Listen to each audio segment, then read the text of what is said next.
With Sony's recent announcement of PlayStation Plus Premium being set to launch in June of this year, the PS3 is back in the public eye because of it being the only library, at least to our current knowledge, that has to be streamed.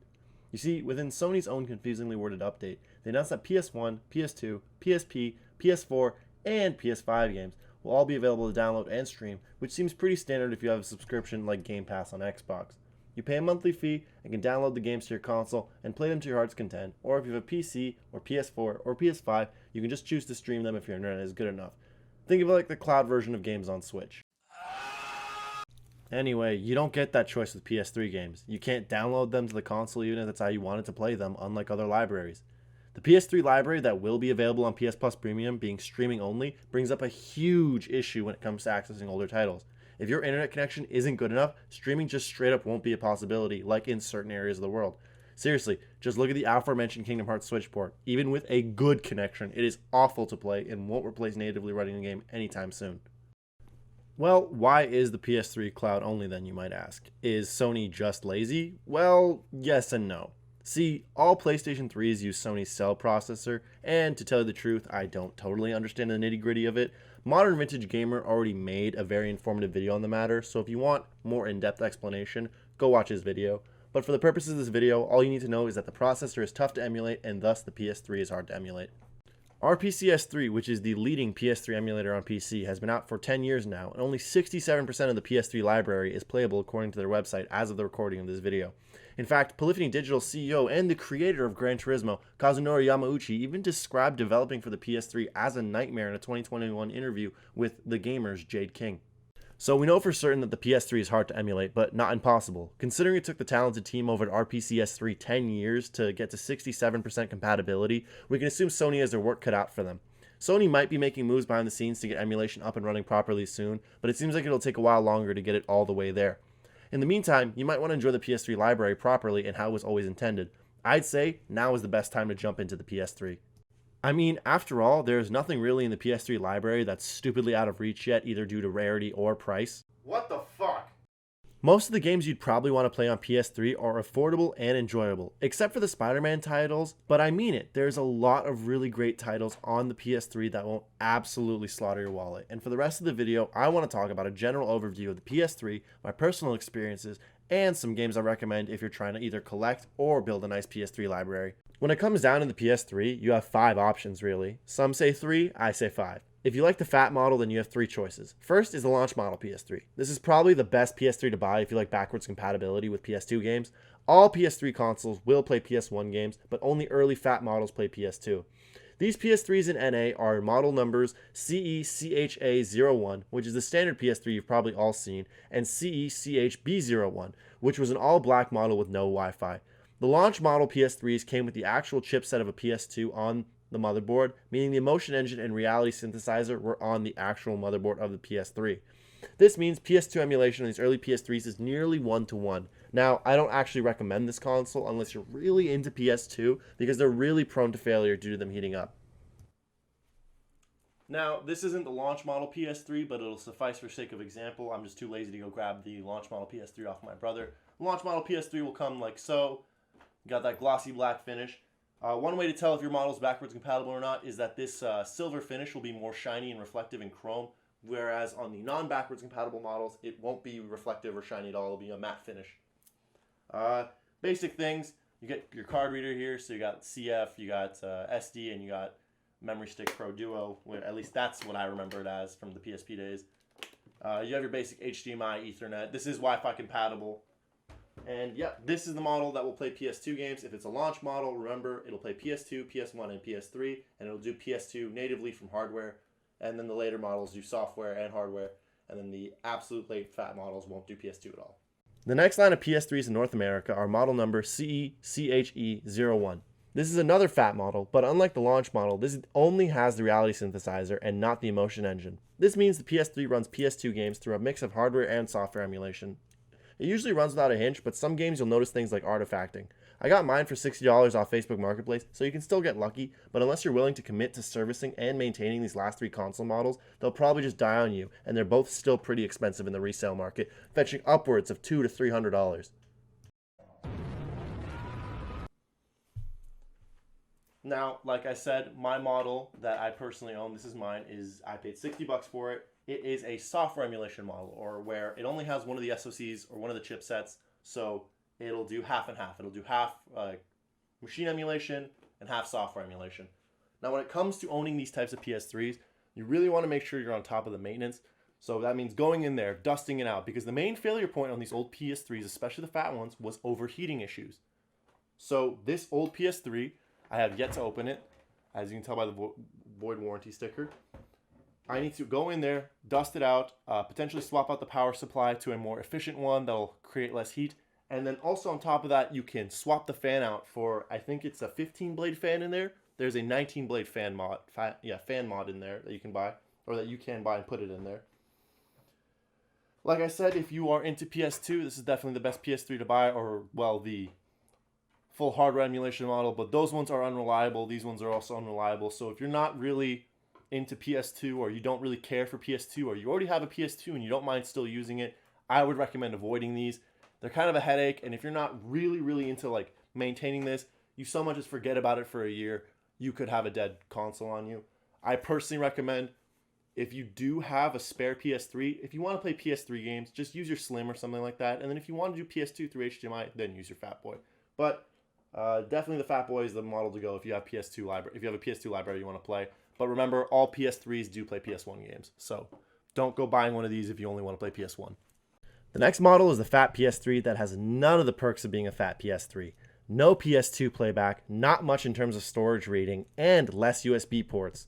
It's cool if you just want a PS3 and can find one super cheap compared to a Slim model, but I recommend the Slim over this one any day. These PS3s have really inefficient power draw like the previous models, but with less features. It also takes up the same amount of room, but has the same features as the console moving forward, making it my personal bottom of the barrel option for PS3s. I mean, seriously, any of the other models outdo this PS3. Now, this is the fat model of PS3 that doesn't read PS2 games at all. There's no backwards compatibility on this. And one of the dead giveaways that this is a non-backwards compatible model is, like I mentioned, the silver trim. On this, it's matte colored. You can see there's less of a reflection. And you get 2 USB ports instead of 4. And if you pull up, like I'm pulling on this, there's nothing underneath there. Will not read any sort of cards or anything like that. What you see is what you get. Wi-Fi compatible, plays PS1 games like every other PS3, but it's big, it's bulky. I think the Slim and Super Slim look better, so only really get this if you are a fan of the design and you really want the design, or if it's much cheaper than a Slim that's immediately available to you. But the Slim and Super Slim, in my opinion, make this obsolete. The last one that I can show you personally is the Slim model. Now, I either recommend this or the Super Slim. Both models are much more reliable than the fat models and are also much more efficient with power draw. The Slim model is more aesthetically pleasing if you ask me, and it also takes up much less room. With how finicky the launch models are, if you just want to play PS3, I sincerely recommend just the Slim or the Super Slim. They're cheap, easy to find, and reliable, and they're also on Facebook Marketplace for like 50 to 70 Canadian all the time, and can be found on eBay for under $100 sometimes, but eBay will have inflated prices. And this is the final PS3 I have to show. This is the Slim PS3. As I mentioned before, it plays PS1, it plays PS3, does not play PS2. It comes in a much smaller form factor. It's much lighter. The PS3 Super Slim is even lighter and smaller than this, but more efficient on power, way easier to store and put away if you're not someone that likes to leave your consoles around, way less likelihood of you dropping it and putting a hole in your floor. So by all means, if you just want PS3, stick with this of the Super Slim. Way less of a headache than the fat PS3. Now that you have the PS3 that suits you, you'll need games. Right off the bat, let me tell you what you're not going to buy. Games that have been ported to PS4 and are dirt cheap on that platform are absolutely useless to buy on PS3. Unless money is tight and you can only afford a PS3, you're better off playing them all on PS4. Those games are things like the Kingdom Hearts series, which are all on PS4 at 60 FPS in one big bundle for like $29.99 brand new. The Uncharted series, these games can all be picked up on PS4 on one disc for like $10, and I think they're all around $5 on PS3, so you'll actually save $5 and some space on PS4. The Dmc Hd Collection, once again, the PS4 has improvements compared to the PS3 version, and it'll play on your PS5. Final Fantasy X and X-2, same thing as Devil May Cry HD, and it's also on a million other platforms, making the PS3 version probably the least desirable. When it comes to games you should be on the lookout for, I'll talk on my own personal array of games. The PS3 had a lot of HD collection packs, and those are just super convenient ways to play some older games with trophy support in HD. Series like Sly Cooper, Ratchet and Clank, God of War, and Splinter Cell all got really great ports over to the PS3 from the PS2. You also want to look at games that are only available on PS3. Games like a lot of the Ratchet and Clank series, Sly Cooper, Thieves in Time, as well as the Resistance franchise are only available on PS3. Now, onto my actual games that I wanted to show. Now, like I said, when it comes to PS3 collecting and buying PS3 games, you mainly want to focus on the stuff that's on PS3 and only on PS3. So, in this case scenario, just as a first example, we have the God of War games on PS3.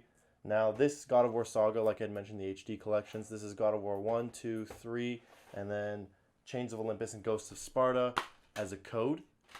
And so you see this is God of War 1 and 2, and this is God of War 3. But there's no actual physical way to get the Chains of Olympus and Ghosts of Sparta games on PS3 unless you buy this bundle as well. So you're going to want to buy both of these. These are both still relatively cheap. I think you can find them hovering around $20 Canadian. Keep in mind all prices are Canadian. But yeah, you can find these for around $300. You can find these for around $20 Canadian each, probably, maybe even lower if you look around. These games weren't in limited print at all, and they're probably the best way to experience God of War 1, 2. God of War 3, you should just play the PS4 version, and this kind of breaks my rule as I own the PS4 version and the PS3 version, but it comes in a bundle, so... Another game, for example, is God of War Ascension. This game wasn't very good, but it is cheap, and it's in the God of War franchise. So if you want to go through God of War in preparation for God of War Ragnarok, then I would recommend doing so. Another franchise I wanted to talk about was the Ratchet and Clank series on PS3. So Ratchet and Clank has its biggest presence on PS3 with,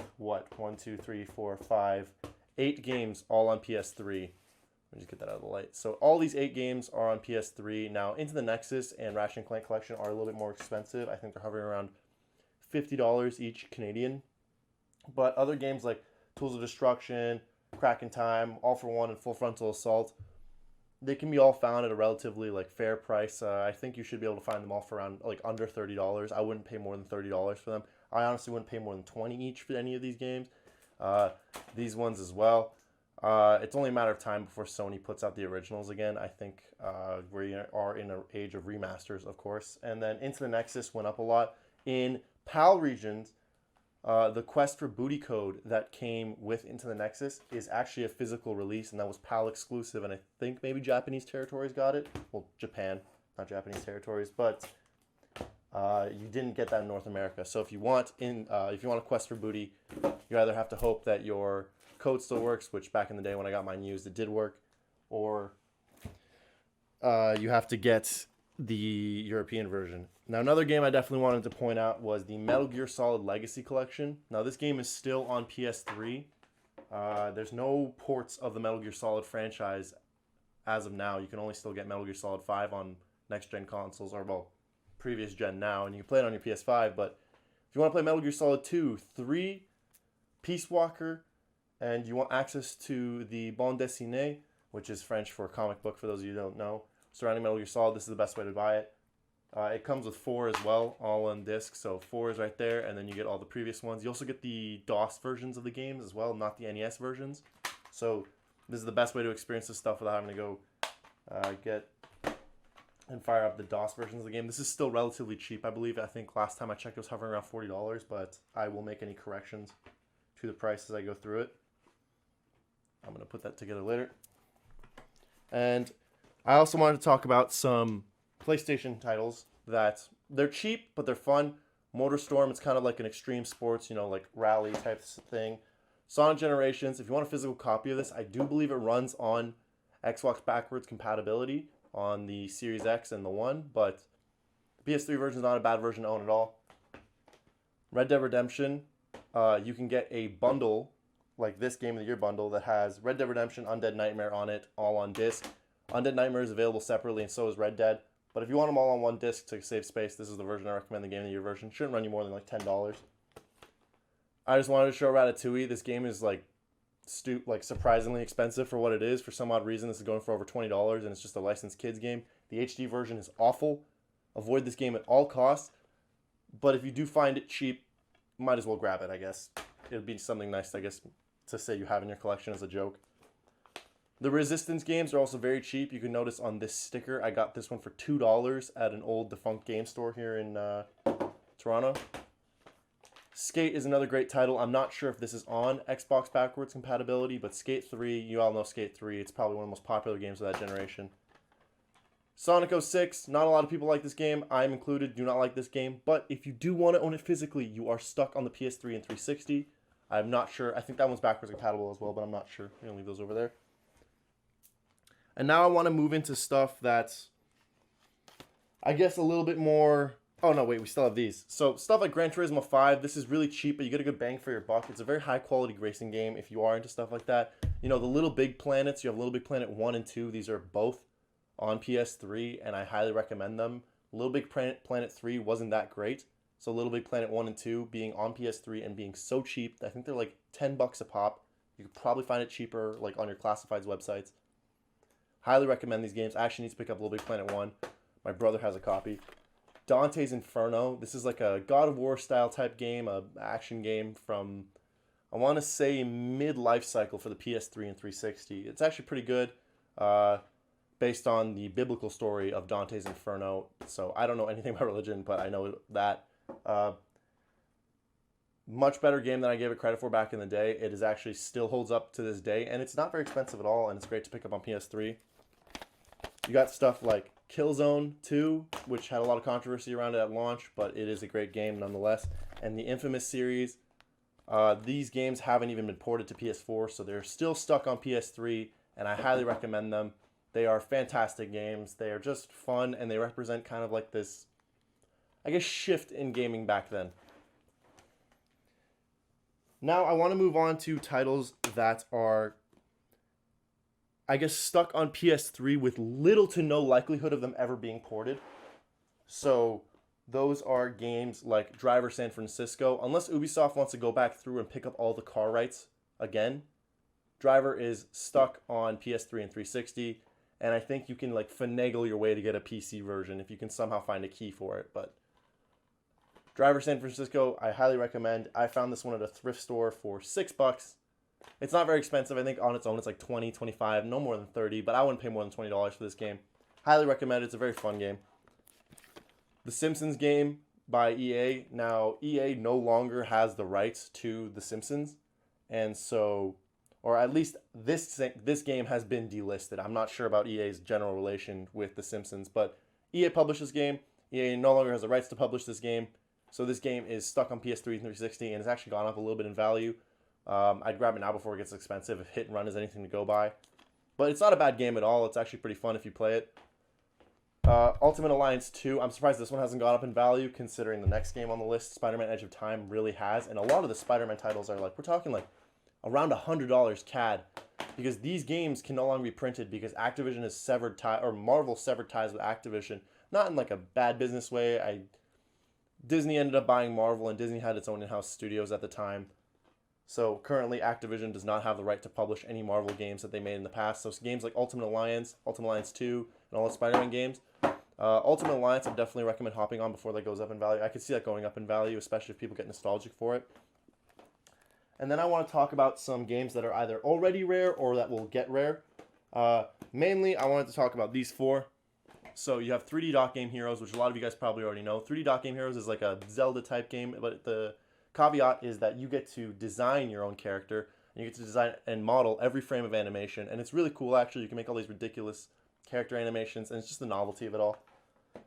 Silent Hill Downpour, quality notwithstanding, the Silent Hill games do go up in value, as is the rule of thumb with basically any horror games. Any niche horror game or well-received horror game usually goes up. Horror is more of a niche genre. Most people don't play a video game trying to get the piss scared out of them. Drakenguard 3, you can still buy this game sealed, and if you know anything about Drakenguard, you know that Drakenguard on PS2 is a fairly pricey game, with Drakenguard 2 only being more expensive. Drakenguard 3 right now can still be bought brand new for under $40 Canadian, which on eBay, free shipping to your door. Highly recommend jumping on this. I seriously think this is going to go up in value. Maybe not tremendously, maybe not as much as 1 and 2, but it'll definitely go up there. And last but not least, Tales of Symphonia Chronicles. I believe this is not the best version of the game to play, but if you don't own a GameCube and you do have a PS3, it is a fine enough version of the game to play. Tales of Symphonia and Tales of Symphonia Dawn of the New World initially launched on the GameCube and the Wii respectively, and they all got put into this nice convenient little package, all on one disc on PS3. And it's a nice way to get into the Tales franchise if you haven't. I definitely need to play through this. But yeah, those are kind of just some of the PS3 games that I might recommend to someone. And just a little cursory look at what I have.